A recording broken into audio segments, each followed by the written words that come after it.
queridos hermanos, vamos a terminar hoy de ver la sexta bienaventuranza. Habíamos visto ayer lo que quiere decir nuestro Señor Jesucristo: bienaventurados los puros de corazón, porque ellos verán a Dios.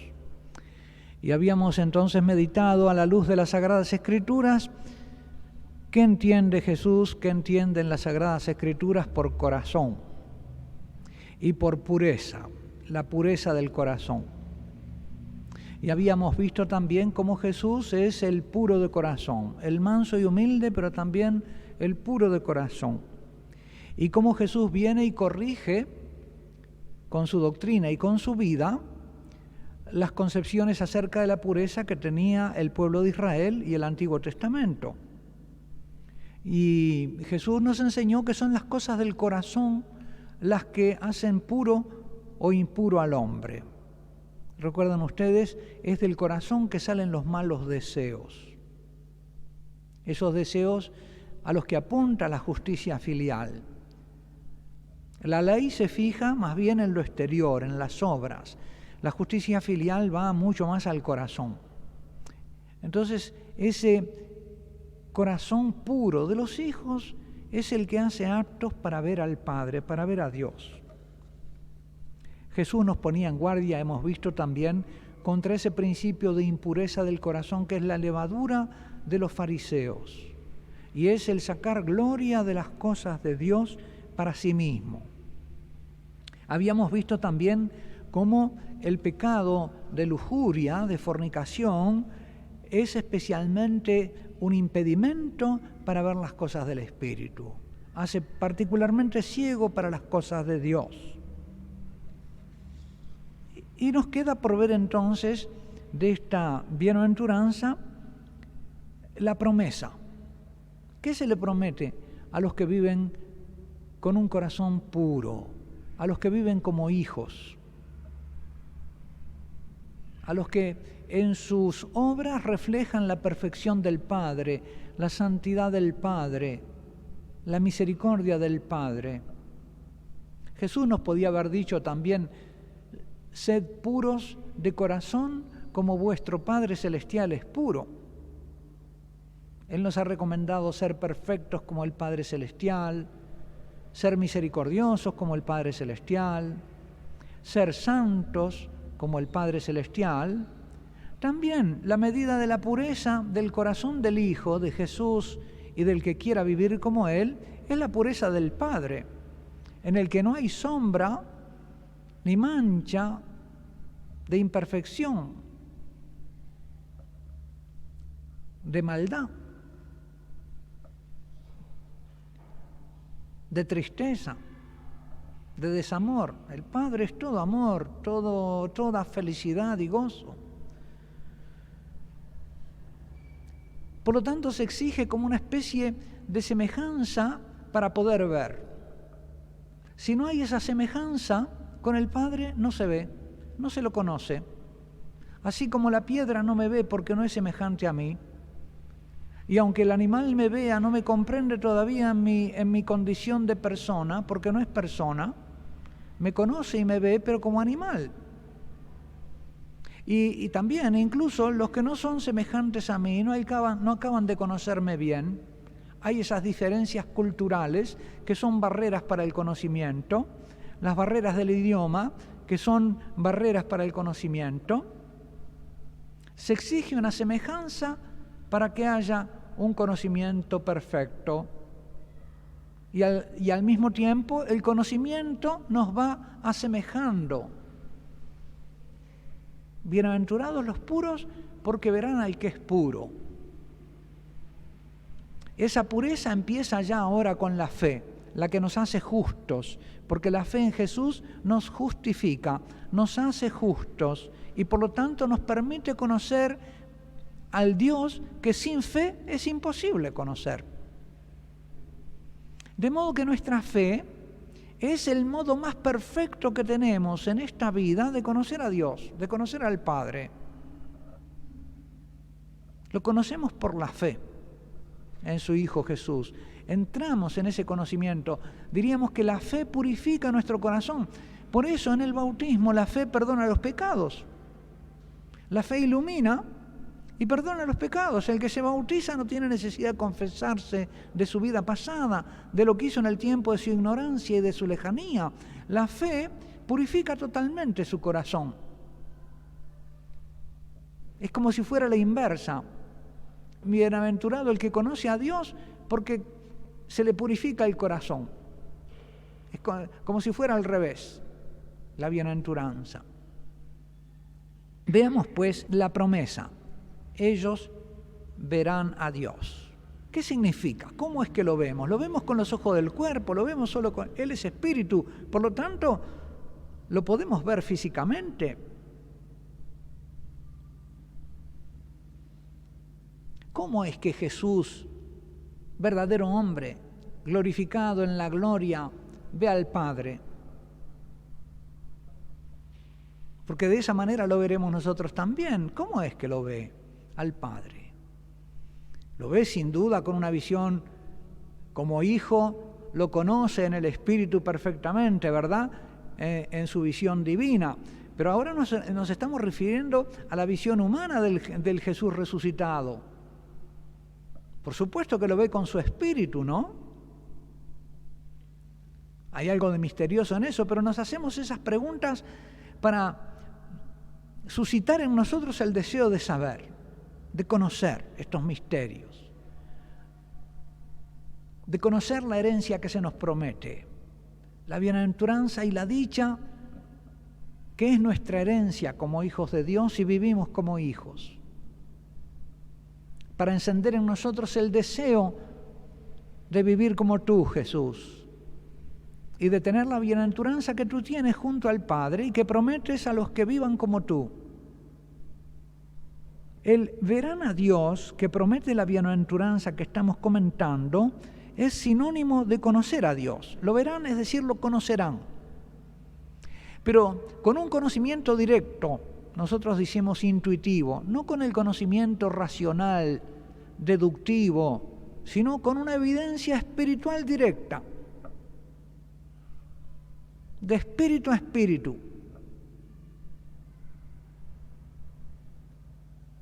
Lo conoceremos.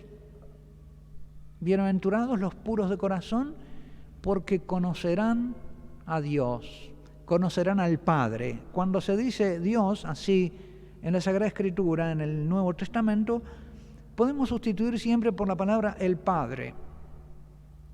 Bienaventurados los puros de corazón, porque verán al Padre. También son equivalentes a ver a Dios la expresión ver el reino, verán al reino, o entrar en el reino. Es lo que le dice Jesús a Nicodemo: es necesario nacer de nuevo y de lo alto para entrar. El que no nace de nuevo y de lo alto no entra en el reino de los cielos, o no ve el reino de los cielos. Ver y entrar es lo mismo. Se entra en la condición filial, porque el reino de los cielos es eso, es la condición filial. Y por lo tanto se ve al Padre como hijo. Cuando entras en la condición filial es porque ves al Padre como hijo. Ves a Dios como tu Padre. Y lo empezás a conocer así. Esta es la bienaventuranza que se nos promete. Y por eso tenemos que ir renunciando a todo lo que hace impuro nuestro corazón. Por eso el bautismo va junto con las renuncias. Renuncias a Satanás, renuncias al pecado, renuncias a la mentira, a todas sus seducciones. En la medida en que vamos renunciando a lo que hace impuro el corazón del hombre, a las concupiscencias, a los malos deseos, en la medida en que vamos renunciando a esos impedimentos, en esa medida se va purificando nuestro corazón y al mismo tiempo vamos conociendo al Padre. Es el mejor negocio que podemos hacer. Obtenemos con eso el tesoro, ¿verdad? El que encuentra la perla preciosa vende todo lo que tiene, renuncia a todo por este bien de conocer al Padre y conocerse a sí mismo como un don de Dios. También se dice ver la gloria de Dios. Dice Pablo en la carta a los tesalonicenses que Dios os llamó, el Padre os llamó a su reino y a su gloria. Es bueno tener en cuenta estas equivalencias de ver a Dios, para que comprendamos qué se nos promete en esta bienaventuranza, qué se nos ofrece como don. Solo tenemos que hacer lo necesario para apropiarnos de ese don que se ofrece, porque no se nos da sin nuestra colaboración, sin nuestro deseo, sin nuestra libre apropiación y sin nuestra renuncia a lo que se opone a vivir como hijos.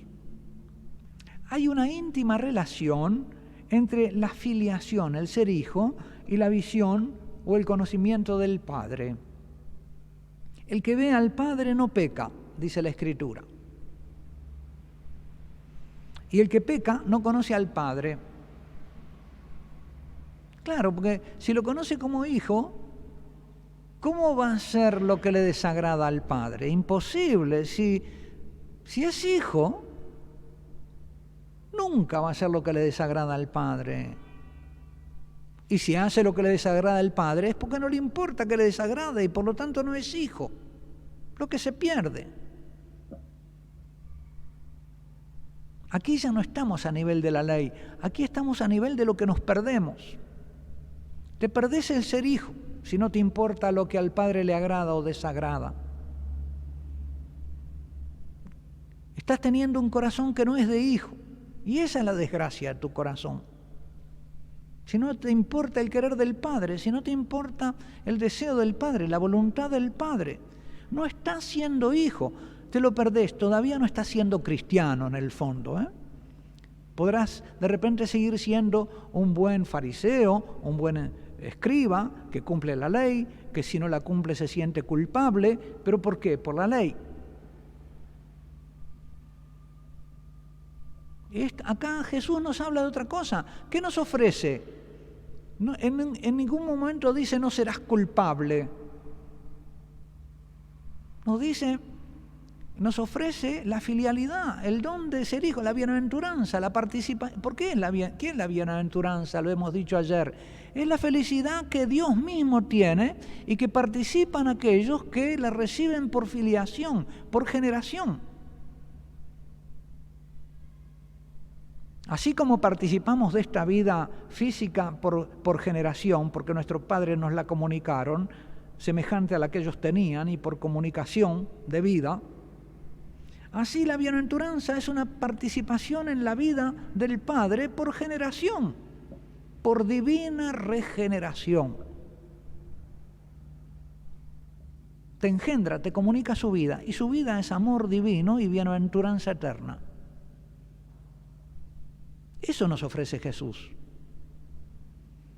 Si pudieran los hombres comprender lo que se les está ofreciendo de parte de Dios. A veces por una promoción corre la gente, por unos bonos que le prometen, corre la gente, se hacen colas, esperando un regalito que le van a dar. Dios está ofreciendo su vida divina a la humanidad. Si comprendieran los hombres lo que le está ofreciendo, si lo comprendiéramos nosotros también, ¿con qué gozo viviríamos nuestra vida cristiana? ¿Con qué deseo ardiente? Sí, dame Jesús, dame Padre, dame, lo quiero, dámelo. Quiero tu vida, dámela, engéndrame Padre, papá, ¿no? Engéndrame tú. Quiero ser tu hijo, quiero participar de tu vida, quiero ser Dios. Parece una pretensión soberbia. Parece, Padre, que usted está haciendo lo mismo que hizo la serpiente con Eva. Le propuso ser Dios. Es muy distinto, porque la serpiente le propuso a Eva ser Dios por el camino de la desobediencia. Y Jesús nos promete la vida divina por el camino de la obediencia al Padre, de la gozosa obediencia filial. Cuando entras en la gozosa obediencia filial, recibís la vida divina, no como arrebatada por tu desobediencia, sino dada amorosamente por el Padre al Hijo. ¡Qué felicidad! Y por eso es bienaventuranza. ¿Qué estás prometiendo, Jesús, en la montaña? Ojalá se nos encienda, queridos hermanos, la sorpresa, el asombro y el deseo por este don que se nos ofrece y la fe firme en que esto está realmente ofrecido. Más, que lo tengo dado por el bautismo y que solo depende de mí el que quiera vivir de acuerdo a lo que Dios ya ha hecho conmigo. Pero no va a completar si yo libremente no asumo y si no renuncio a las cosas que me lo impiden. Por otra parte, vivir como hijos asegura una visión futura del Padre en la vida eterna. Ahora lo conocemos, dice. San Pablo dice que lo conocemos como en espejo. Los espejos de aquella época eran de bronce pulido nomás, como en un metal pulido, como quien se mira en la chapa de un auto. Pero que después lo veremos, tal cual es. Y que esa visión nos va a transformar. Dice, seremos como Él es, porque lo veremos tal cual es. Acá es, si tenés un corazón puro como el suyo, vas a verlo. Allá, como lo ves, te vas a transformar en Él. Y claro que ese verlo y transformarse en Él para una criatura es un proceso eterno. Porque siempre lo estás conociendo, siempre lo estás amando más, siempre estás haciéndote más capaz de conocer más y de amar más, y vas creciendo en ese proceso de divinización que no se hace de golpe y nunca termina, y por eso es eterno.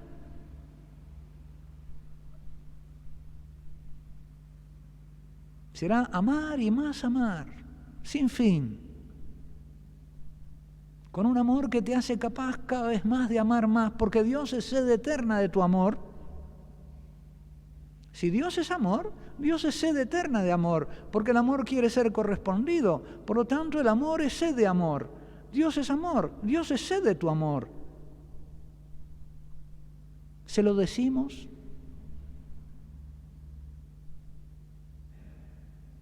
Dice Jesús que más feliz dar que recibir. Es muy feliz saber que Dios me ama y recibir su amor, pero mucho más feliz me hace cuando se lo digo. Te amo, Padre, te amo, Jesús.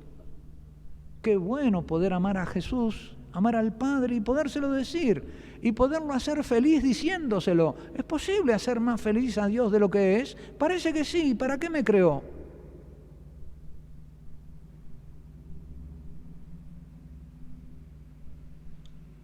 Para que lo ame y se lo diga.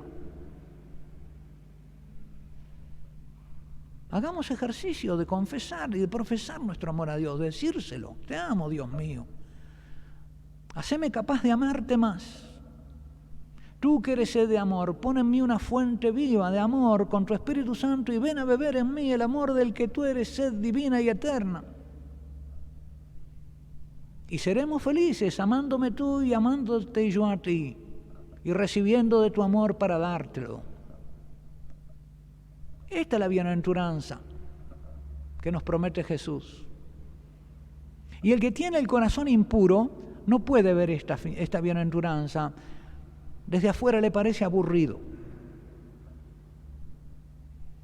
Y por eso, porque la impureza de su corazón le impide comprender la hermosura de lo que se le promete y el don que se le promete. Por las impurezas de su corazón, sus ojos están como turbios, no puede ver los bienes espirituales, porque está bajo la dominación de los deseos de la carne, que desea cosas contrarias al espíritu. Por otra parte, vivir como hijos asegura una visión futura del Padre en la vida eterna, que será mucho más perfecta y clara que el conocimiento que nos permite desde ahora vivir como hijos. Será más perfecta y clara que la fe. Pablo dice que de las tres, la fe, la esperanza y la caridad, la fe y la esperanza pasan, la caridad permanece. Así que pasará la fe y dará lugar a un modo más perfecto de ver y de conocer que el de la fe. La fe es el conocimiento del camino en la tierra. Esta es la doctrina contenida en el siguiente pasaje de la primera carta del apóstol Juan. Mirad qué caridad, qué amor divino, porque eso es la caridad, ¿no? Qué agape nos ha dado el Padre, que no es otra cosa que el mismo, porque Dios no te da una cosa distinta de Él. La agape, el amor, es el amor suyo, es el mismo amándote. Es su vida que te ha comunicado como hijo, es su propia vida, es su propio ser. Qué grandeza este don de sí mismo amoroso, o de este amor divino que nos ha dado el Padre por generación, para que seamos llamados hijos de Dios. Por esto el mundo no nos conoce. Acá está el tema del conocimiento, ¿verdad? Porque el mundo tiene un corazón impuro. ¿Cómo va a ver? No lo ve a Dios, no nos ve a nosotros, no nos ve realmente en lo que somos. Y esta es la raíz de lo que vendrá después en la octava bienaventuranza que meditaremos. ¿Por qué nos persigue el mundo y por qué nos odia? ¿Por qué no nos puede conocer? Porque no lo conoció a Él. Amados míos, dice San Juan, somos hijos de Dios, pero aún no se ha manifestado lo que hemos de ser.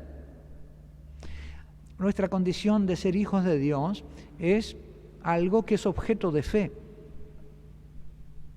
Yo sé que soy hijo de Dios por fe. Y después voy experimentando realmente que Dios produce en mí efectos con una generación a lo largo de mi vida que van obrando en mí cosas que en los que no creen no suceden. Por ejemplo, la preservación de que somos objeto. En medio de este mundo que tiene tanta capacidad de quitar la fe a tantos, a nosotros no nos la ha quitado. Esa preservación, ¿verdad? Amados, ahora somos hijos de Dios. Esta frase la podemos leer de varias maneras, ¿verdad? Ahora somos hijos de Dios, acentuando la importancia de lo que es ser hijo.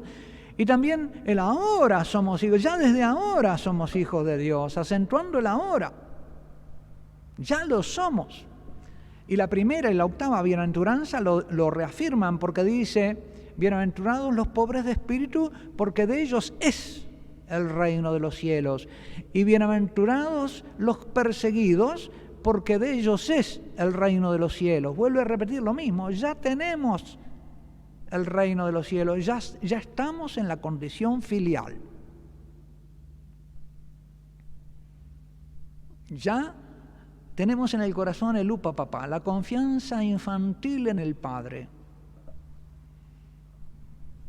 y el deseo de recibir su vida y de recibir el pan que nos hace hijos.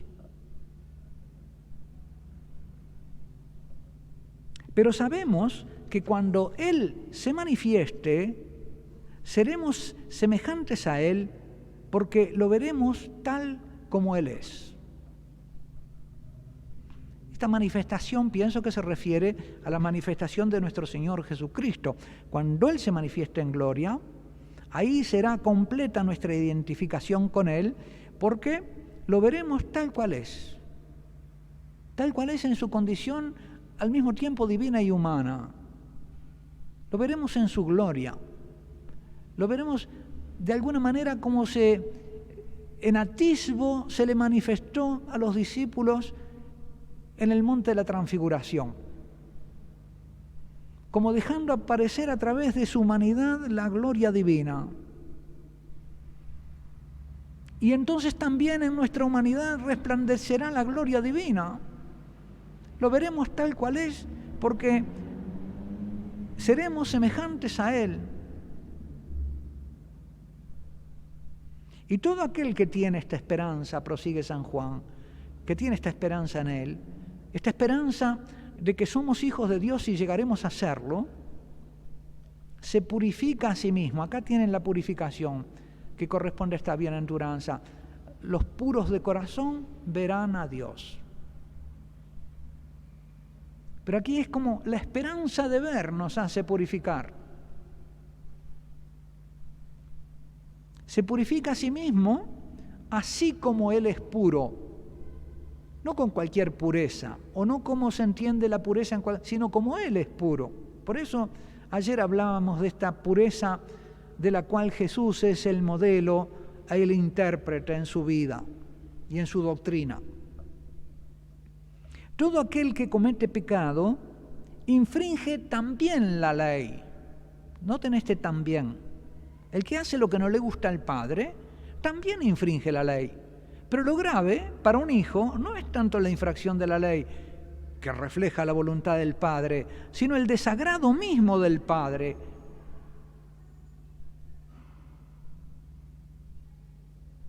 No le importa tanto la obediencia o no desobediencia, sino el agrado o desagrado.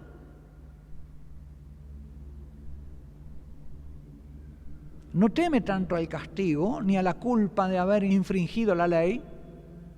Teme al desagradar al Padre. El santo temor de Dios es el temor de desagradar al Padre. Es un don del Espíritu Santo. Todo aquel que comete pecado infringe también la ley, pues el pecado es infracción de la ley. Y sabéis que Él, Jesús, apareció para quitar nuestros pecados. Y no hay pecado en Él. Él es puro, ¿no? Todo aquel que permanece en Él no peca. ¿Cómo se permanece en Jesús? Se permanece por la fe, por la caridad. Es la fidelidad. Ese permanecer es la fidelidad. Así como un esposo permanece fiel, una esposa permanece fiel y permanece en el uno en el otro por la fidelidad, así en Jesús permanecemos por la fidelidad, por la fe y la fidelidad. Por eso San Juan insiste mucho en esta característica del amor, que es la constancia, la permanencia. El amor verdadero es permanente, no es inconstante. Todo aquel que peca no lo ha visto. ¿Ven la relación que hay entre el pecado y el conocimiento? ¿Por qué peca? Porque no lo conoce. No lo ha conocido. Hijitos, que nadie os engañe. El que obra la justicia es justo, como Él es justo. El que practica el pecado es del diablo, hijo del diablo, ¿no? Porque el diablo peca desde el principio. Para esto apareció el Hijo de Dios, para deshacer las obras del demonio. Jesús vino a deshacer las obras del demonio. Hay gente que dice que no existe el demonio. Entonces, ¿para qué vino Jesús? Todo aquel que es nacido de Dios, ¿qué es ser nacido? Es ser hijo de Dios, ¿verdad? Todo hijo de Dios no practica el pecado.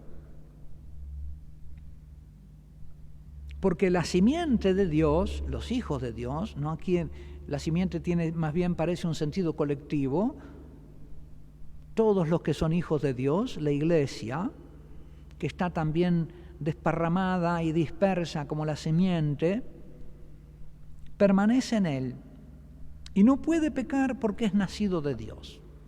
El que es hijo no puede hacer lo que le desagrada al Padre, y el que hace lo que le desagrada al Padre es porque no le importa lo que el Padre quiere y por lo tanto no es hijo.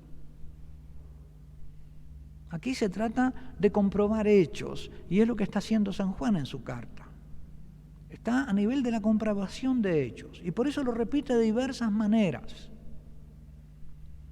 En esto se manifiestan los hijos de Dios y los hijos del diablo. Son las dos ciudades de que va a hablar después San Agustín. Y este principio de discernimiento es necesario también, porque nosotros somos una nación dispersa en medio de una ciudad de los hijos del diablo. Todo aquel que no hace justicia y que no ama a su hermano no es de Dios. Jesús considera que lo que viene a traer es la revelación del Padre y que en eso está la vida eterna, en conocer al Padre. Se nace como hijo de Dios, conociéndolo, oyendo su palabra con el oído obediencial, el oído que obedece con gozo, y practicándola con gozo filial.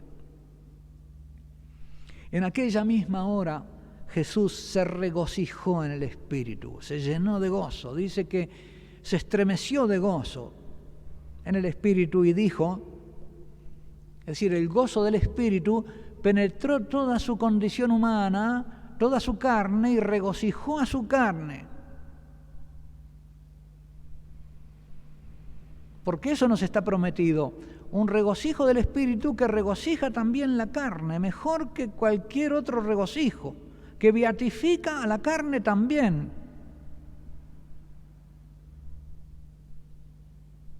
Por eso, el consuelo de Dios toca también al cuerpo.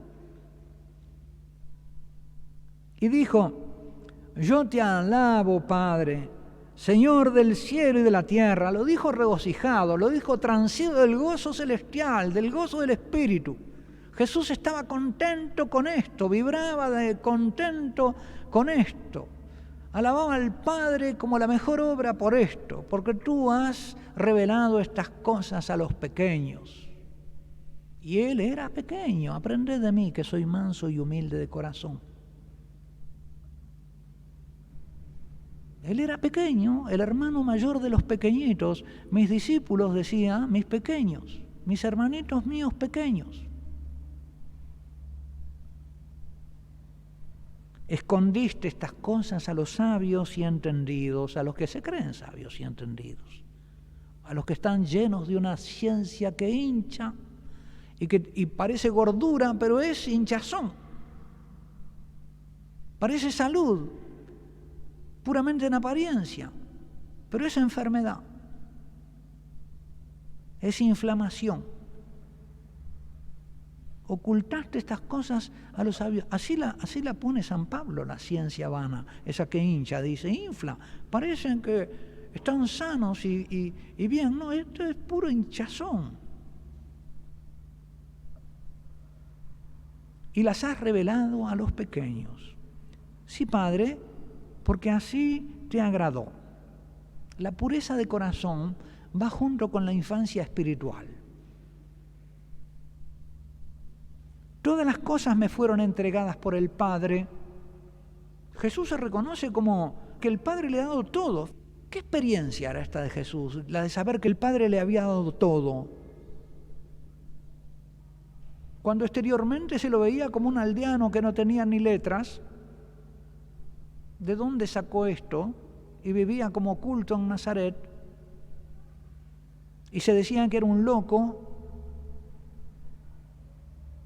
Sin embargo, él tenía la conciencia de que el Padre le había dado todo, le había entregado todo.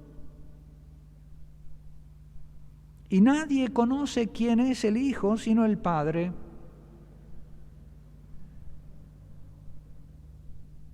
De modo que cuando conocemos a Jesús, nuestra fe es una participación en el conocimiento del Padre. Ni quién es el Padre, sino el Hijo. Así que si tenemos conocimiento del Padre es a través de Jesús, que es nuestro camino. Yo soy el camino que conduce al Padre. Nadie va al Padre si no es por mí. Nadie conoce al Padre sino el Hijo y aquel a quien el Hijo se lo quiere revelar. Gracias, Señor, por esta revelación que me has hecho. Porque por ti he podido conocer al Padre. Y por ti puedo ser hijo como tú. Y puedo recibir vida divina, vida beatificante, comunicación de la misma vida de Dios. Gracias, Señor.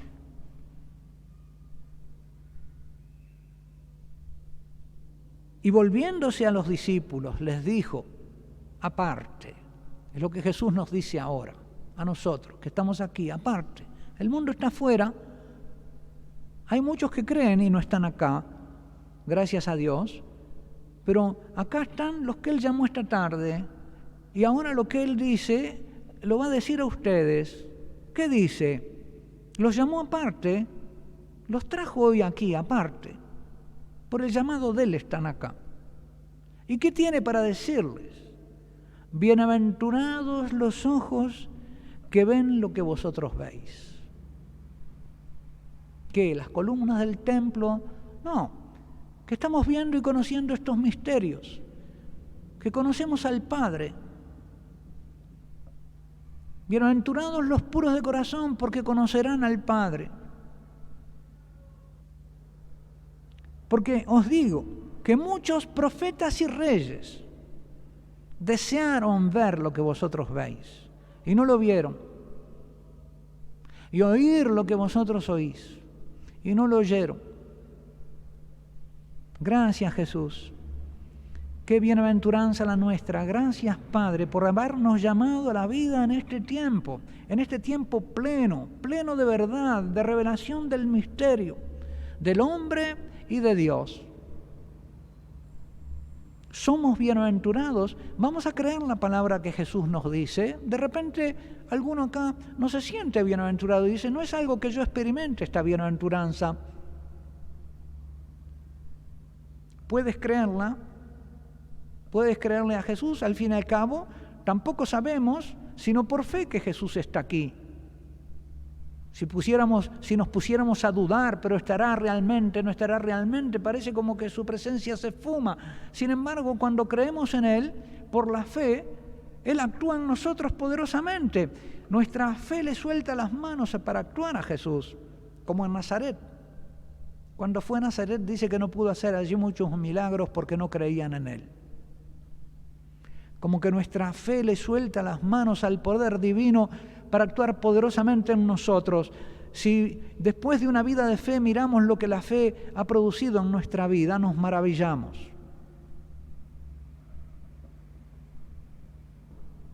Pablo expresa la misma idea diciendo que ahora vemos en espejo, confusamente. Entonces lo veremos cara a cara. Ahora conozco de un modo imperfecto, pero entonces conoceré como soy conocido. Conoceré como soy conocido. Como Él me conoce, lo conoceré a Él. Ahora hay como una disimetría. Parece que Dios me conoce muchísimo más de lo que yo lo conozco a Él, que Jesús me conoce muchísimo más que lo que yo lo conozco a Él. Está como detrás de los velos eucarísticos. Ahí nos veremos cara a cara. Por eso Pablo, que lo quería tanto a Jesús, decía, deseo ser desatado para estar con Jesús.